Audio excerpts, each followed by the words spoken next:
Alright guys, a quick one. Here, I'll detail how you can fix Wi-Fi icon not showing problem on Windows 10 and Windows 11. So if you have either the Windows 10 or Windows 11, and then you discover that the Wi-Fi icon is not showing here.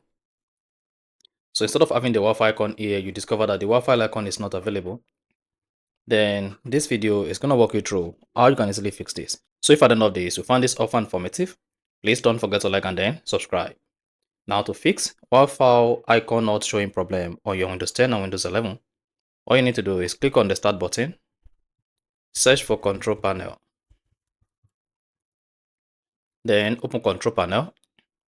Once open control panel, if your control panel page is on category, you can just go ahead and click on network and internet, or if the control panel is on large icon, just go ahead and click on network and sharing center.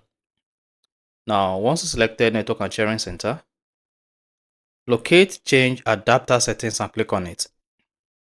Once you click on change adapter settings, you should see your Wi-Fi disabled. So once the Wi-Fi is disabled, you'll not be able to see the Wi-Fi icon on your Windows.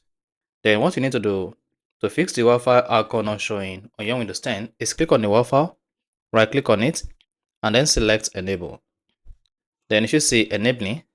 Hang on, this might take a couple of seconds. Once you see enabled, then come here, then you should see your Wi-Fi option available here. Now the icon is available. You can now go ahead, search for available Wi-Fi on your Windows computer. So you see that? So that is exactly how to fix Wi-Fi icon missing in Windows 10.